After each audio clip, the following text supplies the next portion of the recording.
আনহা বিছানা থেকে উঠে সোজা নিহানকে জড়িয়ে ধরে ও ঠোঁটের সাথে নিজের ঠোঁট মিলিয়ে দিল। নিহান আনহার উষ্ণ ঠোঁটের ছোঁয়া পেয়ে আনহাকে জড়িয়ে নিল নিজের বাহুডোরে। আনহা যখন নিহানের ঠোঁট ছেড়ে দিল তখনই নিহান আনহাকে কোলে করে নিয়ে বিছানায় শুয়ে দিয়ে নিহানও আনহার পাশে শুয়ে আনহাকে এক হাত দিয়ে জড়িয়ে ধরে, অন্য হাত দিয়ে আনহার শরীরের বিভিন্ন জায়গায় সুড়সুড়ি দিচ্ছে। অনেক সুন্দর অদ্ভুত এক অনুভূতি হচ্ছে আনহার। আনহা বারবার কেঁপে উঠছে নিহানের এই স্পর্শে। আনহা আরো শক্ত করে জড়িয়ে ধরল নিহানকে। নিহান আনহাকে আরো কাছে টেনে এনে খানিকটা উপরে তুলে আনহার ঠোঁটে আলতো করে একটা কিস দিল। আনহা আবার কেঁপে উঠল নিহানের ঠোঁটের স্পর্শে। জানো তোমার লিপস্টিক পচা। পচা? তারপরেও তো তোমার জ্বালায় আমি ঠিকমতো ঠোঁটে লিপস্টিকে রাখতে পারি না। একদম সব খেয়ে সাবার করে ফেলো। তোমার লিপস্টিক খেয়ে এখন আমার পেট ব্যথা করছে। একদম ঠিক হয়েছে। কথাটা বলেই আনহা নিহানকে দেখিয়ে ঠোঁটটা ভেঙচি কাটলো। আনহাকে ভেঙচি কাটতে দেখে নিহান আনহাকে বুকে টেনে নিয়ে আবার ওর ঠোঁটে চুমু দিল। আমার লিপস্টিক খেলে কিন্তু আবার তোমার পেটে ব্যথা বেড়ে যেতে পারে। পেট ব্যথা কমানোর জন্য তো তোমার মতো সুন্দরী একটা বউ আছেই। অনেক হয়েছে, এখন ছাড়ো আমাকে। কেন? এখনো আমার অনেক কাজ বাকি আছে। আজকে তোমার কোনো কাজ করতে হবে না বলে আমি আনহাকে আরো কাছে টেনে নিয়ে আদর করতে থাকি। আনহা আমার আদর উপভোগ করছে আর বলছে, তাহলে কি খাবে আজকে? রেস্টুরেন্টে গিয়ে খেয়ে আসবো আজকে। বাসায় বউ থাকতে তুমি রেস্টুরেন্টে যাবা কেন? কারণ তোমাকে আমি ছাড়বো না। কেন ছাড়বা না?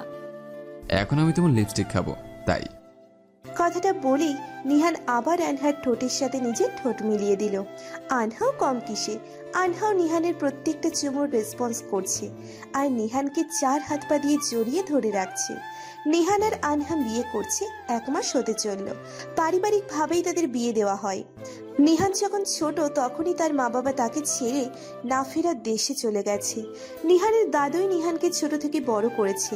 নিহান ইন্টার পরীক্ষা দিয়ে দাদুকে একা রেখেই আমেরিকা চলে যায় পড়াশোনা করার জন্য। নিহান পড়াশোনা শেষ করে আবার দেশে ফিরে আসে নিজের দাদুর কাছে।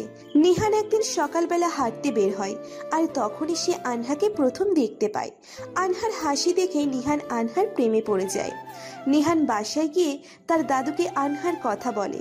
নিহানের দাদু নাতিকে আর না করতে পারেনি, তাই সে নিজেই গিয়েই আনহার বাবার সাথে এইসব বিষয়ে কথা বলে।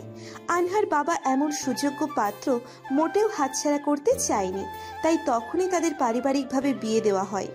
এই কয়দিনের মধ্যে নিহান আর আনহা একজন আরেকজনের অনেক আপন হয়ে গেছে। সারাক্ষণ দুজন দুজনের সাথে খুনসুটি নিয়ে মেতেই থাকে। নিহানের দাদু নিহানকে এত খুশি দেখে তিনিও অনেক খুশি। রাতে নিহানের দাদু নিহান আর আনহা একসাথে ডিনার করতে বসলো। নিহান আর আনহা টেবিলের এক পাশে বসে আর দাদু টেবিলের অন্য পাশে বসেছে। দাদু, এই কয়দিন তো বিয়ের জন্য ঠিকমতো অফিসে করা হয়নি, ভাবছি কালকে থেকে আবার অফিসে যাব। দাদু ভাই, তুই আরো কয়েকদিন বাসা থেকে আনহার সাথে সময় কাটা। অফিসের দিকটা না হয় আমি দেখি। আচ্ছা, আমেরিকার প্রজেক্টের কাজ কিন্তু আমি করব। আর কয়েকদিন পর থেকে আমি অফিসে গেলে তুমি কিন্তু আমাকে প্রজেক্টের বিষয়ে সবকিছু বুঝিয়ে দিবে।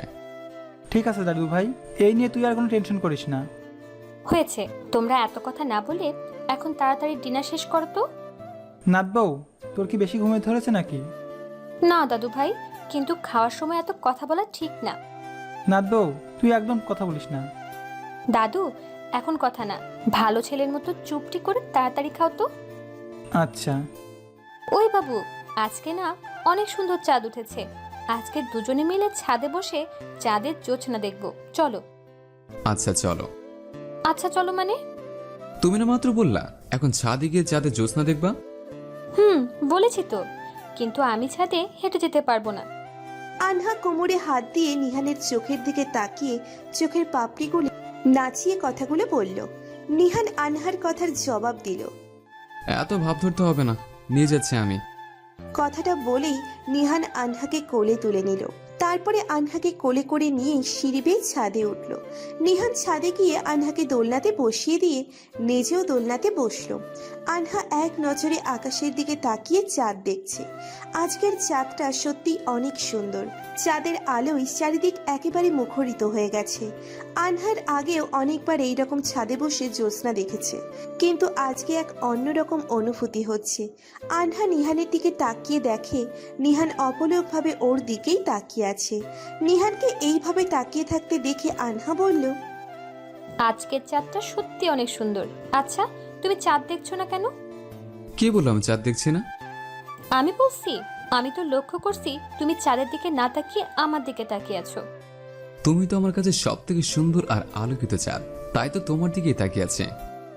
বলেই নিহান আনহাকে নিজের কাছে টেনে একটা চুমু দিল। আনহাও দুহাত দিয়ে নিহানকে জড়িয়ে ধরে। নিহানের চুমুর রেসপন্স করছে। বাবু আসো, আমরা রুমে চলে যাই। এইখানে তো অনেক ভালো লাগছে, তাহলে রুমে যাব কেন? ওই কুত্তা, বোঝোস না এখানে আমার লজ্জা লাগছে? এইখানে তো আমি আর তুমি ছাড়া কেউ নেই, তাহলে তুমি কাকে দেখে লজ্জা পাচ্ছ? চাঁদ দেখে লজ্জা পাচ্ছি। কথাটা বলেই আনহা নিহানের বুকে মুখ লুকিয়ে ফেলল। নিহানও আর আনহাকে মাথা তুলতে না দিয়ে আনহাকে 5 কোলা করে রুমে নিয়ে গেল। ছাদে কত ভালো লাগছিল, আর তোমাকে আদর করতে মজা লাগছিল। আমার কাছে একটুও ভালো লাগছিল না। কেন? তুমি তো বললা ছাদে যাওয়ার কথা। আমি ছাদে যেতে বলেছি, তাই বলে কি চাঁদের সামনে আমাকে এভাবে আদর করবা? আমার বুঝি লজ্জা লাগে না? চাঁদ কি কোনো মানুষ নাকি যে লজ্জা পাবা? যাই হোক, আচ্ছা, এসব কথা এখন বাদ দাও তো, তোমাকে এখন আদর করতে দাও। আমি কি তোমাকে আদর করতে মানা করছি নাকি? নিহানের কোনো কথা না বলে আনহার কোমরে হাত দিয়ে আনহাকে নিজের আর একটু কাছে টেনে আনলো। আনহার বুকটা গিয়ে নিহানের বুকের সাথে মিশে নিহানের নিঃশ্বাসের সাথে তাল মিলিয়ে ওঠানামা করছে।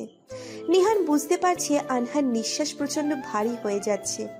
নিহান আনহার ঠোঁটের সাথে নিজের ঠোঁট মিলিয়ে দিল। আনহাও নিহানের ভালোবাসার মাঝে হারিয়ে যাচ্ছে। নিহান আর আনহা তাদের কাজ সম্পন্ন করে নিহান আনহাকে নিজের বুকের সাথে জড়িয়ে নিয়ে ঘুমের দেশে হারিয়ে গেল। আনহা আর নিহানের দাম্পত্য জীবন অনেক ভালোই যাচ্ছে। একজন আরেকজনকে পেয়ে অনেক খুশি। নিহান আর আনহা একে অপরকে বড্ড বেশি ভালোবাসে। তানহা, বলো। অফিসের কাজে আমাকে আমেরিকা যেতে হবে। নিহানের কথা শুনে আনহার মন খারাপ হয়ে গেল। আনহা মন খারাপ করেই নিহানকে বলল, এখন না গিয়ে কিছুদিন পরে গেলে হয় না? এই প্রজেক্টটা আমার ড্রিম প্রজেক্ট, আর আমি অনেকদিন ধরে এই প্রজেক্টের অপেক্ষা ছিলাম। ও, তো কয়দিনের জন্য যাবা? 1.5-2 মাসের জন্য। এতদিনের জন্য? বাবু প্লিজ বাবু, তুমি এইভাবে মন খারাপ করো না। 2 মাসের ভিতরে আমি প্রজেক্টের কাজ শেষ করে চলে আসব। সত্যি তো? 3 সত্যি। পরের দিন নিহান আমেরিকায় চলে যাবে, তাই আনহা নিহানের সব কাপড় চোপড় প্যাক করে দিল।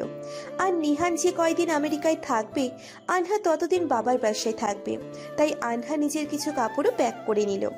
আনহা প্যাক করা শেষ করে ফ্রেশ হয়ে নিচে চলে গেল রাতের খাবার খেতে। আনহা টেবিলের সব কিছু সাজিয়ে তারপরে নিহানকে ডাক দিল। নিহান আর আনহা একসাথে রাতের খাবার খেয়ে ঘরে এসে শুয়ে পড়ল। আনহা নিহানকে একদম আষ্টেপৃষ্টে জড়িয়ে ধরে শুয়ে আছে। এমনভাবে জড়িয়ে ধরে শুয়ে আছে যে নিহানকে ছেড়ে দিলেই দূরে কোথাও হারিয়ে যাবে। আনহা নিহানের বুক থেকে মাথাটা বের করে অনেকটা করুণ স্বরে নিহানকে বলল, নিহান, তোমাকে আমার সবটা দিয়ে ভালোবাসবো, নিজে কষ্টে থাকবো, তারপরে তোমাকে কষ্ট দেব না। প্লিজ আমাকে একা রেখে এত দূরে চলে যেও না। বিশ্বাস করো, আমি তোমাকে ছাড়া বেঁচে থাকতে পারবো না, আর তোমাকে ছাড়া প্রত্যেকটা দিনই আমার অনেক কষ্টময় যাবে। নিহান, তোমাকে যে আমি অনেক ভালোবেসে ফেলেছি। আনহা কান্না করতে করতে কথাগুলি নিহানকে বলল। নিহান আনহার কথা শুনে আনহাকে আরেকটু শক্ত করে বাহুতে চেপে ধরে বলল, আনহা, তুমি তো জানো আমি তোমাকে কতটা ভালোবাসি। আমি এই প্রজেক্টের পিছনে অনেক সময় নষ্ট করেছি, আর আমার লাইফের ড্রিম প্রজেক্ট এটা। প্লিজ তুমি আমাকে এইভাবে বললে আমি আর আমেরিকা যেতে পারবো না। আমি প্রজেক্টের কাজ যত তাড়াতাড়ি সম্ভব শেষ করে আবার তোমার কাছে চলে আসবো। আর একটা কথা, আমি তোমাকে বড্ড ভালোবাসি, আর আমি তোমার থেকে 1000 মাইল দূরে গেলেও তোমাকে ঠিক এতটাই ভালোবাসবো, মনে রেখো। তোমাকে একটা কথা বলি। একটা কেন, তোমার যত কিছু কথা বলো, আজকে আমি তোমার সব কথা শুনবো। সব শুনতে হবে না, আপাতত একটা কথা শুনলেই হবে। বলো, কি কথা? তুমি যতদিন আমেরিকায় থাকবে আমি ততদিন বাবার বাসায় থাকতে চাই। আচ্ছা বাবু, এখন ঘুমাও, কালকে আবার সকাল সকাল উঠতে হবে। আচ্ছা। বলেই আনহা নিহানের বুকে মাথা রেখে শুয়ে রইল। আর নিহানও পরম যত্নে বুকের সাথে তার ভালোবাসার মানুষকে জড়িয়ে ধরে ঘুমিয়ে পড়ল। পরের দিন সকালবেলা কারো ঠোঁটের স্পর্শ পেয়ে আনহার ঘুমটা ভেঙে গেল। আনহা চোখ দুটো খুলে দেখে নিহান একদম ওর মুখের সামনে মুখ এনে ওর দিকে এক দৃষ্টিতে তাকিয়ে আছে। নিহানের গরম নিঃশ্বাস আনহার মুখের উপরে পড়ছে। নিহানকে এইভাবে তাকিয়ে থাকতে দেখে আনহা লজ্জা পেয়ে নিহানের গলা জড়িয়ে ধরল। কয়টা বাজে জানো? আর তুমি তো মাত্র ঘুম থেকে উঠলা, তাহলে আমি জানবো কি করে? আমাকে সকাল 8টার দিকে বাসা থেকে বের হতে হবে, কারণ আমার ফ্লাইট 10টায়, আর এখন 7টা বাজে। আবার তোমাকে ওই বাসায় নামিয়ে দিয়ে তারপরে আমাকে এয়ারপোর্টে যেতে হবে। তোমাকে তো আবার সাজতেই লাগবে 1 ঘন্টা। আমি সে কোন সকালে ঘুম থেকে উঠে ফ্রেশ হয়ে দেখো রেডি হয়ে গেছে। আমি তো তাড়াতাড়ি ঘুমাতে চেয়েছিলাম, কিন্তু তুমি তো রাতে কত গল্প করলা। নিহান আনহার কথা শুনে আনহাকে নিজের আরেকটু কাছে টেনে আনহার কানের কাছে মুখ নিয়ে ফিসফিস করে বলল, মিথ্যাবাদী, কালকে তো আমি তোমাকে কিছুই করি নাই, আর কই বেশি রাত পর্যন্ত গল্প করেছে। তুমি যে একটা অলস এই কথাই বলো, শুধু শুধু আমাকে দোষ না দিয়ে। বাবু, আমি আরেকটু ঘুমাই, আজকে না আমার অনেক ঘুম পাচ্ছে। আর একটু লেট করে গেলে কি হবে? তোমার ফ্লাইট 10টায়, এখনো অনেক দেরি আছে। এয়ারপোর্টে 9টার ভিতরে থাকতে হবে, আর তুমি এখন তাড়াতাড়ি উঠবা নাকি বলো? না, আমি উঠবো না। নিহান আর কিছু না বলে উঠে বসে আনহাকে টেনে ওঠানোর চেষ্টা করলো, কিন্তু আনহা না উঠে নিহানের হাত টান মেরে আবার নিহানকে শুইয়ে দিল। নিহান শুয়ে পড়ার সাথে সাথেই আনহা নিহানের উপরে উঠে নিহানের গলা চেপে ধরে বলল, এই কুত্তা, তুই আমাকে সকাল সকাল এভাবে জ্বালাচ্ছিস কেন? আজকেই তো আমাকে ছেড়ে চলে যাবি, তখন তোর এসব কথা মনে পড়ে বড্ড কষ্ট হবে রে। তোর এইসব অত্যাচার আর জ্বালানিগুলো বড্ড মিস করবো রে। আমার গলা ছাড়ো। ছাড়বো না, আজকে তোকে মেরেই ফেলবো। না না, তুই মরলে আমিও তো মরে যাব, কারণ তোকে অনেক ভালোবাসি রে পাগল। আনহা কথাটা বলেই নিহানের গলাটা ছেড়ে দিয়ে অনেক শক্ত করে নিহানকে জড়িয়ে ধরল। নিহানকে ছেড়ে দিয়ে যখন আনহা একটু মাথাটা তুলে নিহানের দিকে তাকালো, তখন নিহানের চোখ আটকে গেল আনহার কাঁপা কাঁপা ঠোঁট দুটোর উপরে। আনহার ঠোঁট অতিরিক্ত লাল হওয়ায় এমনি ওর ঠোঁট দুটির প্রতি দুর্বল নিহান। নিহান আনহার ঠোঁট দেখে নিজের কন্ট্রোল হারিয়ে ফেলল। নিহানের নিজের অজান্তে হাত দুটো আনহার চুলের দিকে চলে গেল। তারপরে আনহার মাথাটা ধরে ওর ঠোঁটের সাথে নিজের ঠোঁট মিলিয়ে দিল। নিহান আনহাকে কিস করছে, এমন সময় কে যেন দরজায় ধাক্কা দিল। নিহান আনহাকে ছেড়ে দিয়ে, কে? ছোট সাহেব, আমি শফিক। কর্তাবাবু খাবার টেবিলে বসে আছে, আপনাদেরকে তাড়াতাড়ি রেডি হয়ে নিচে আইতে কইছে। তুমি যাও, আমরা আসছি। আনহা, এখন তাড়াতাড়ি ফ্রেশ হও। দেখছো দাদা শফিক ভাইকে পাঠিয়েছে আমাদের ডাকতে। কিন্তু তোমার আমাকে কোলে করে নিয়ে ওয়াশরুমে দিয়ে আসতে হবে, না হলে আমি বিছানা ছেড়ে উঠবই না। নিহান চুপচাপ 1 মিনিট ভেবে বলল, ঠিক আছে, এইদিকে আসো। আনহা নিহানের পাশে আসতেই নিহান আনহাকে কোলে তুলে নিল। আর আনহা অনেক রোমান্টিকভাবে নিহানের গলা জড়িয়ে ধরে আছে। নিহান আনহাকে ওয়াশরুমে নামিয়ে দিয়ে নিচে খাবারের টেবিলে চলে আসলো। একটু পরে আনহাও রেডি হয়ে খাবারের টেবিলে চলে আসলো। তারপরে সবাই একসাথে বসে ব্রেকফাস্ট করলো। ব্রেকফাস্ট শেষ করে দাদুর কাছ থেকে বিদায় নিয়ে নিহান আর আনহা দুজনেই বাসা থেকে বেরিয়ে পড়লো। এয়ারপোর্টে আসার পথে আনহা ওর বাবার বাসায় নামিয়ে দিয়ে গেল। আনহা গাড়িতে থেকে নামার আগেই নিহানকে জড়িয়ে ধরে ওর বুকে কান্না করে দিল। এই পাগলি, তুমি কান্না করছো কেন? তোমাকে ছাড়া আমার এই 2 মাস থাকতে খুব কষ্ট হবে। জানি তো, কিন্তু এটা তো আমাদের ভালোর জন্য করতে যাচ্ছে। কথাটা বলেই নিহান আনহাকে কাছে টেনে নিয়ে ওর ঠোঁটে ভালোবাসার পরশ সেঁকে দিল। আর সব কাজ কিন্তু সাবধানে করবা। আচ্ছা, আর তুমি সাবধানে থেকো। আচ্ছা, আমার দেরি হয়ে যাচ্ছে। যাও। কথাটা বলেই নিহানকে বিদায় জানিয়েই আনহা গাড়ি থেকে বের হয়ে গেল। আর নিহানও সোজা চলে গেল। 2 মাস পরে। এই 2 মাসে আনহার সাথে অনেক ঘটনা ঘটে গেছে, কিন্তু সে নিহানকে এইসব কিছুই বলেনি, কারণ সে নিহানকে কখনোই এইসব বলতে পারবে না। আমেরিকায় নিহান সব কাজ ঠিকঠাকভাবে শেষ করে আবার দেশে ফেরার জন্য উদ্দেশ্য রওনা দিল। এতদিন পর আনহাকে আবার নিজের কাছে পাবে, এই কথা ভেবেই নিহানের অনেক ভালো লাগছে। পরের দিন নিহান বাংলাদেশে এসে পৌঁছয়। নিহানের দাদু নিহানকে এয়ারপোর্টে রিসিভ করতে আসলে নিহান থেকে বাসায় চলে যেতে বলে। তারপরে নিহান গাড়ি নিয়ে সোজা শ্বশুরবাড়ির উদ্দেশ্যে চলে যায়। আনহাদের বাসায় পৌঁছে দরজায় নক করার পরেই আনহা এসে দরজা খোলে। নিহান আনহাকে দেখতে পেয়েই জড়িয়ে ধরল। আশেপাশে যে আরো লোকজন আছে সেই দিকে নিহানের খেয়ালই ছিল না। নিহানের আশেপাশের কথা মনে পড়তেই আনহাকে ছেড়ে দিল। আনহা নিহানের কাছ থেকে ছাড়া পেয়ে লজ্জায় দৌড়ে রুমে চলে আসলো। নিহান সবার সাথে কিছুক্ষণ কথা বলে ফ্রেশ হওয়ার কথা বলে আনহার রুমে চলে গেল। নিহান আনহার রুমে গিয়ে দেখে আনহা খাটের এক কোণায় চুপ করে বসে আছে। নিহান আনহার কাছেই গিয়ে আনহাকে জড়িয়ে ধরে, একবারে নিজের কাছে টেনে এনে একের পর এক চুমু দিতে থাকে। নিহান আনহাকে আদর করছে। এমন সময় হঠাৎ আনহার হাতের দিকে চোখ যেতেই নিহান থমকে গেল। নিহান দেখতে পেল আনহার ডান হাতে ব্লেড দিয়ে কাটা কয়েকটি দাগ। নিহান আনহার হাত দেখে মনের ভিতর কেমন জানি খচখচানি শুরু হয়ে গেল। নিহান এক দৃষ্টিতে আনহার হাতের দিকে তাকিয়ে আছে। আচমকা আনহা নিহানের দিকে তাকিয়েই সাথে সাথে আড়াল করে নিল নিজের হাত। এবার নিহান চোখ তুলে আনহার মুখের দিকে তাকালো।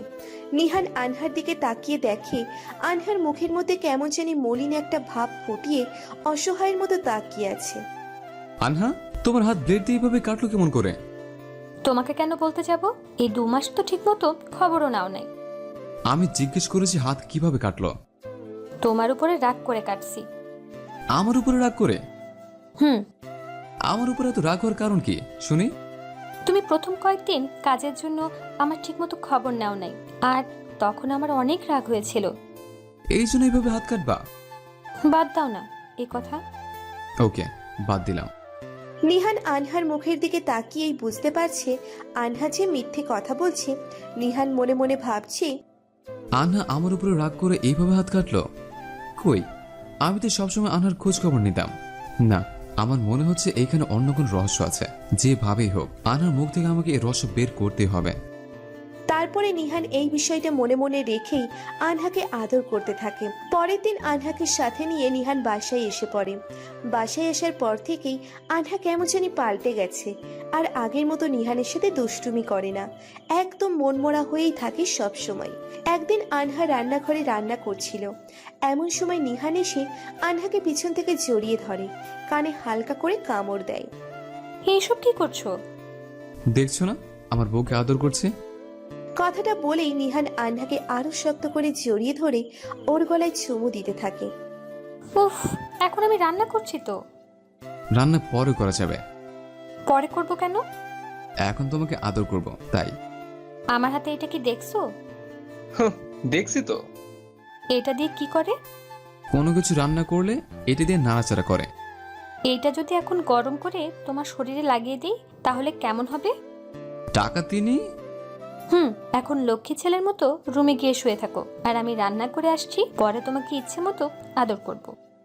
কথাটা বলে আনহা পিছনের দিকে ঘুরে নিহানের ঠোঁটে একটা চুমু দিল। বাবু, তুমি রান্না করো আর আমি পেছন থেকে তোমাকে জড়িয়ে ধরে রাখি। আমাকে জড়িয়ে ধরে রাখতে হবে কেন? আমি কি বাচ্চা? তুমি বাচ্চা। আচ্ছা, ধরে রাখো, কিন্তু কোনো দুষ্টামি করবে না, বলে দিলাম। আচ্ছা। আনহার রান্না প্রায় শেষের দিকে তখন আনহা নিহানকে বলল, বাবু যাও, তুমি গোসল করে আসো, আমি রান্না শেষ করে তারপর গোসল করব। আমি আর তুমি একসাথে গোসল করবো আজকে। না, আমার ভালো লাগছে না। বাবু, তুমি এমন চেঞ্জ হয়েছে কেন? আগে তো তুমি এমন ছিল না, আর তুমি তো আমাকে একসাথে গোসল করার অভ্যাস করিয়েছ। বাবু, আজকে আমার ভালো লাগছে না, কালকে দুজনে একসাথে গোসল করব, ওকে? নিহান আনহার কথা শুনে কিছু না বলে মন খারাপ করে ওয়াশরুমের দিকে চলে যায়। নিহান গোসল করছে আর ভাবছে, 2 মাস আগে তো আনহা এমন ছিল না, হঠাৎ কি এমন হলো যে আনহা এমন চেঞ্জ হয়ে গেল? আর আনহা নিজের হাতে বা কাটলো কেন? আর আগে যখন আনহা রান্না করতে যেত তখন যদি আমি ওর সাথে না যেতাম তাহলে তো আনহা রান্না ঘরে যেত না। আর এখন সে আনহা আমার কাছে আসে না। যেভাবেই হোক আনহা কি হচ্ছে আমাকে জানতে হবে। নিহান গোসল শেষ করে বের হচ্ছে। এমন সময় আনহা ওয়াশরুমের দিকে যাচ্ছে। আনহা নিহানকে দেখে জড়িয়ে ধরে, নিহানের ঠোঁটে চুমু দিল। বাবু চলো। কোথায়? আমরা একসাথে গোসল করব। আমি তো গোসল করেছি বলেছে, তো কি হয়েছে, আমার সাথে আবার গোসল করবা? কিন্তু করতে হবে না আমার সাথে গোসল। কথাটা বলেই আনহা ওয়াশরুমের দিকে চলে যাচ্ছিল। তখনই নিহান পেছন থেকে হাত টান মেরে আনহাকে একদম নিচের কাছে এনে, কোথায় যাচ্ছ? তুমি কি অন্ধ নাকি, দেখতে পাচ্ছ না কোথায় যাচ্ছি? হেঁটে যেতে হবে না তোমার। তাহলে কি উড়ে উড়ে যাব? না, আমি তোমাকে কোলে করে নিয়ে যাব। বলেই নিহান আনহাকে কোলে উঠিয়ে নিল। আনহাও নিহানকে জড়িয়ে ধরে, হাত দিয়ে মাথাটা নিচে নামিয়ে নিহানের মুখে চুমু দিতে থাকে। আনহার এই রকম স্পর্শে নিহান তো প্রায় দিশেহারা হয়ে যাচ্ছে। নিহান আনহাকে ওয়াশরুমে নামিয়ে দিয়ে জড়িয়ে ধরে আদর করতে থাকে। আনহাও নিহানের আদরের সাথে তাল মিলিয়ে আদর করে যাচ্ছে। এভাবে তারা গোসল শেষ করে টাওয়েল জড়িয়ে বের হয়। আনহা আয়নার সামনে বসে সাজছে আর গুনগুন করে গান গাইছে। নিহান হঠাৎ কোথা থেকে জানি এসে আনহাকে পিছন থেকে জড়িয়ে ধরে কানের গোড়ায় হালকা করে কামড় দিল। ওই ছাড়ো, সবসময় কিন্তু এসব ভালো লাগে না। আমি কি সবসময় এসব করি? তুমি সারাক্ষণই তো এসব করো, তারপরেও তো তোমার শখ মিটে না। তুমি আমার লাইফে এমন একজন যাকে আমি সারাদিন আদর করলেও আমার শখ মিটবে না। সাহেব, হয়েছে তো, এত রোমান্টিক হলে তো সমস্যা। কি সমস্যা? এখন না, রাতে বলবো। কথাটা বলেই আনহা মুচকি হাসি দিয়ে উঠে চলে যাচ্ছিল। তখন নিহান আবার পেছন থেকে বলল, কোথায় যাচ্ছ? বাবু, অনেক ক্ষুধা লাগছে, তাই খাবার রেডি করতে যাচ্ছি, তুমিও তাড়াতাড়ি চলে আসো। তুমি যাও, আমি আসছি। আনহা খাবার টেবিলে গিয়ে খাবার সাজালো। এর মধ্যে নিহান চলে আসে। নিহান বসার সাথে সাথেই আনহা একটা প্লেটে খাবার নিয়ে মেখে নিহানের দিকে হাত বাড়িয়ে দেয়। নিহানও আনন্দে খেয়ে নিচ্ছে। দুপুরে খাওয়া দাওয়া শেষ করে দুজনে রুমে এসে শুয়ে গল্প করতে থাকে। গল্প করার মাঝেই নিহান আনহাকে জড়িয়ে ধরে কাছে টেনে ঠোঁটে হালকা করে স্পর্শ করে। আনহাও নিহানকে কাছে টেনে নেয় আর দুজন বাড়ি দেয় ভালোবাসার সাগরে। আনহা নিহানকে আদর করতে করতে ঘুমিয়ে যায়। আনহা নিহানকে আদর করতে করতে ঘুম পাড়িয়ে দেয়। নিহানও তার ভালোবাসার মানুষকে জড়িয়ে ধরে ঘুমিয়ে পড়ে। এইদিকে আনহা নিজের ভুলের জন্য তিলে তিলে শেষ হয়ে যাচ্ছে। আনহা মনে মনে ভাবতে থাকে, তুমি আমাকে যখন বাবার বাসায় রেখে আমেরিকা চলে যাও, এরপর থেকে আমার সাথে অনেক খারাপ কিছু হয়ে গেছে, যা আমি তোমাকে বলতেও পারছি না। আল্লাহ, আমি আর এভাবে থাকতে পারছি না। যাকে নিজের থেকেও বেশি ভালোবাসি, আজ তাকেই আমি ঠকাচ্ছি। এইসব কথা ভেবেই আনহা অস্ফুট শব্দ করে কান্না করে দেয়। আনহার কান্নার শব্দ পেয়ে নিহান চোখ মেলে তাকিয়ে দেখে আনহার চোখে পানি। নিহান আনহার চোখে পানি দেখে তাড়াতাড়ি উঠে বসে। আনহা, এই বাবু, কি হয়েছে তোমার? তুমি কান্না করছো কেন? নিহানের কথা শুনে আনহা দ্রুত চোখ মুছে। আরে তেমন কিছু হয়নি, চোখে কি জানি গেছে, আর এজন্যই চোখ দিয়ে পানি বের হচ্ছে। আমি স্পষ্ট তোমার কান্নার শব্দ শুনেছি। বাবু, আমাকে বলো না, কি হয়েছে তোমার? আরে বললাম তো কিছু হয়নি। আমি কয়েকদিন যাবত তোমার ব্যবহার অনেক চেঞ্জ দেখতে পাচ্ছি। কয়েকদিন ধরে না, আমি আমেরিকা থেকে আসার পর থেকে দেখছি তুমি কেমন মনমরা হয়ে থাকো। আমার সাথে আর আগের মতো মিশো না। এক কথায় তুমি আর আগের মতো নেই। আনহা, আমি আমেরিকা যাওয়ার পর কি হয়েছে যার জন্য তুমি এত চেঞ্জ হয়েছো? নিহান, এসব কি বলছো তুমি? আমার এখন ভালো লাগছে না। কথাটা বলেই আনহা কম্বল টেনে নাকে মুখে দিয়ে শুয়ে পড়ল। নিহান আর কিছু না বলে আনহাকে পেছন থেকে জড়িয়ে ধরে শুয়ে পড়ল। নিহান শুয়ে শুয়ে ভাবছে, আনহা কেন এসব করছে? 2 মাস আগে তো আমার আনহা এমন ছিল না, তাহলে এখন কি এমন হলো যার কারণে আনহা এমন করছে? 2 মাসের মধ্যে কি মানুষ এতটা নীরব হয়ে যেতে পারে? আনহা তো আগে অনেক চঞ্চল ছিল, সব সময় আমার সাথে খুনসুটিতে মেতে থাকতো। আনহা তো বলছে না ওর কি হয়েছে, তাহলে কি করে জানবো আনহার এই নীরব হয়ে যাওয়ার কাহিনী? দুপুরবেলা আনহা আনমনা হয়ে রান্নাঘরে রান্না করছে আর ভাবছে, না, নিহানকে আর ঠকানো যাবে না। একদিন না হয় একদিন তো নিহান সবকিছু জানতে পারবে, তখন তো আমাকে আরো নিহান ঘৃণা করবে। না না, নিহান আমাকে ঘৃণা করবে, এইটা আমি কিছুতেই মেনে নিতে পারবো না। নিহানকে আমি অনেক ভালোবাসি, আর নিহানকে এই কথা বলার আজকে একটা উপযুক্ত দিন। যাই হোক, আজকে যে করেই হোক আমি নিহানকে সব সত্যি কথা বলে দেব। আনহাও দৌড়ে বেডরুমে গিয়ে নিহানের কাঁধে হাত রেখে নিহানের চোখের দিকে এক মনে তাকিয়ে, আমিও তো একসময় খুব স্বাভাবিক ছিলাম, চঞ্চল ছিলাম, সদা হাসি খুশি মিশুক মেয়ে ছিলাম। কিন্তু যেদিন তুমি আমাকে বাবার বাসায় রেখে আমেরিকা যাও, সেদিন থেকেই আমার জীবনটা একদম পাল্টে গেছে। জানো নিহান, আমার না একটা খুন করার ইচ্ছে ছিল। ওই খুনটা করে আমি ফাঁসিতে ঝুলতেও কষ্ট পেতাম না। আনহা, এসব কি বলছো তুমি? আমার কথা এখনো শেষ হয়নি। আর আজকে অনেক কষ্টে আর একটা কারণে তোমাকে এই কথাগুলো বলছি। আচ্ছা বলো। তোমাকে সরাসরি এই কথাগুলো বলতেই আমার অনেক কষ্ট হচ্ছে, কিন্তু কথাগুলি তোমার জানা অনেক দরকার। তাহলে শোনো, যেদিন তুমি বাসায় রেখে এলে ওই দিনই বড় আপু আর দুলাভাই আমাদের বাসায় আসে। পরের দিন বাসা একদম ফাঁকা ছিল। আপুর নাকি বেবি হবে, তাই আম্মু ডাক্তারের কাছে গেছে আপুর সাথে, আর আব্বু অফিসে। আমার দুলাভাই আমাকে বাসায় একা পেয়ে কোনো কথাবার্তা নেই আচমকা জোর করে চাপড়ে ধরলো। আমি কিছুই বুঝলাম না। তুমি তো জানো আমি ইরফান ভাইকে ভাইয়া বলেই ডাকি, কোনোদিন দুলাভাই পর্যন্ত ডাকিনি। আমার বড় ভাই নাই, তাই আমি ইরফান ভাইকে আমার আপন ভাইয়ের মতোই দেখতাম। আর ওই শয়তানটা আমার সাথে সেদিন যা করলো, নিহান, আমি সর্বশক্তি দিয়ে লোকটার সাথে লড়াই করছিলাম, কিন্তু লোকটার নোংরা কুৎসিত হাত আমার সারা শরীর এলোমেলোভাবে ছুঁয়ে যাচ্ছিল। নিহান, আমি আর বলতে পারছি না, আমার ভীষণ কান্না পাচ্ছে। তুমি এসব কথা বাসার কাউকে বললে না কেন? আর তখন আমাকে বা ফোনে বললে না কেন? তোমাকে বলতে চেয়েছিলাম, কিন্তু বলার সাহস পাইনি। জানো আমি আরো বেশি কষ্ট কখন পেয়েছি? কখন? আমি আপুকে যখন এই কথাগুলো বললাম, আপু সব শুনে আমার হাতে পায়ে ধরে বলল, বোন তুই কাউকে এসব বলিস না, আমি নিজে ইরফানের বিচার করব, ওকে আমি রেহাই দিব না। তবে দুলাভাইরা কিন্তু শালেদের সাথে একটু একটু দুষ্টামি করেই থাকে, তোর সাথে মনে হয় তেমন কিছুই করেছে। জানো সেদিন আপুর কথায় আমার অনেক রাগ আর কষ্ট হয়েছিল। নিজের মায়ের পেটের বোনের কথা শুনেই আমি অনেক ভয় পেয়ে গিয়েছিলাম, আর তাই তোমাকে তখন কথাটা বলতে পারিনি। জানো সেদিন আমি কষ্ট কমাতে জীবনের প্রথম ব্লেড দিয়ে হাত কাটি। আমি ভীষণ ভয় পেয়ে অজ্ঞান হয়ে গিয়েছিলাম। নিহান, তুমি তো জানো আমি রক্ত দেখে অনেক ভয় পাই।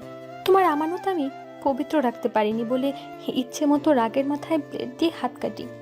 জানো নিহান, আমার হাতে ব্লেড দিয়ে কাটার সকল দাগ ওই হারামির লালসা আর আমার শরীর ভোগ করার সাক্ষী। আনহা, তুমি না বললে আজকে এই কথাটা বলার একটা কারণ আছে? কি কারণ আমাকে কি বলা যাবে? বলছি, আজ ইরফান হারামিটা গাড়ি অ্যাক্সিডেন্ট করে মরে গেছে। আমার এক বিন্দু কষ্ট হচ্ছে না, বরং রাগ হচ্ছে ঈশা আপুর উপর। এই মেয়েটার কেন ইরফানের মতো একটা পিশাচকে বিয়ে করতে হবে? আর এই ইরফানের বেবিটাও এখন ঈশা আপুর পেটে। তাদের কথা ভেবেই আমার এখন অনেক কষ্ট হচ্ছে। আনহা কথাটা অনেক রেগেই বলেছে। নিহান আনহার চোখের দিকেই তাকিয়ে বুঝতে পারছে আনহা অনেক রেগে আছে। আনহার সব কথা শুনে নিহানের একটুও রাগ হচ্ছে না, বরং সত্যটা জানার পরে আগের থেকে ভালোই লাগছে। আর এই ভুল তো আনহা করেনি, তাহলে শুধু শুধু আনহাকে শাস্তি দেওয়া ঠিক না। যে ভুল করেছে আজকে আল্লাহ তাকে শাস্তি দিয়েই দিচ্ছে। আনহা, তুমি আর এসব ভেবে কষ্ট পেও না। আমি তোমাকে একটুও ভুল বুঝিনি। তোমার সাথে যা হয়েছে আল্লাহ তার বিচার করেছে। বলেই আনহা নিহানকে জড়িয়ে ধরে হাউমাউ করে কান্না করে দিল। নিহান দুই হাত দিয়ে আনহাকে জড়িয়ে ধরলো। মাঝরাতে এই ছেলে, চলো না ছাদে যাই, তোমার কাঁধে মাথা রেখে চাঁদ দেখবো আমি। আনহার কথাটা শুনে নিহারের অনেক ভালো লাগছে, কারণ আগে আনহা প্রায় সময়ই নিহানকে এইরকম আবদার করত, কিন্তু আজকে অনেক দিন পর এইরকম আবদার করায় নিহানের অনেক বেশি ভালো লাগছে। তাই নিহান আর না করতে পারল না। তুমি ছাদে যেয়ে বসো, আমি চা নিয়ে আসছি। ওকে। নিহান ছাদে চলে আসলো। নিহান ছাদে এসে দেখে আজকে অনেক সুন্দর চাঁদ উঠেছে, আর চাঁদের জ্যোৎস্নায় চারিদিকে আলোকিত হয়ে আছে। কিছুক্ষণ পর আনহা আসলো, নীল শাড়ি আর কপালে একটা নীল টিপ পরে। আনহাকে অনেক সুন্দর লাগছিল। নিহান তো আনহার উপর থেকে চোখই সরাতে পারছে না। আনহাকে একদম নীল পরীর মতো লাগছে। এইভাবে তাকিয়ে কি দেখো? তোমাকে দেখে। আনহা নিহানের পাশে বসলো। নিহান এখনো আনহার দিকে অপলক তাকিয়ে আছে। আচ্ছা, তুমি কি একসাথে দুইটা চাঁদ কখনো দেখেছো? আমার জানা মতে চাঁদ তো একটা, তাহলে দুইটা দেখবো কি করে?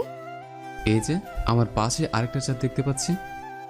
নিহানের কথা শুনে আনহা লজ্জায় লাল হয়ে নিহানের বুকে মুখ লুকিয়ে ফেলল। নিহান চায়ের কাপটা পাশে রেখে আনহাকে কোলে তুলে সোজা বেডরুমে চলে গেল। ভাই, পরেরটুকু তো আপনারা জানেনই, আর লিখে হাত ব্যথা করে লাভ আছে বলুন তো?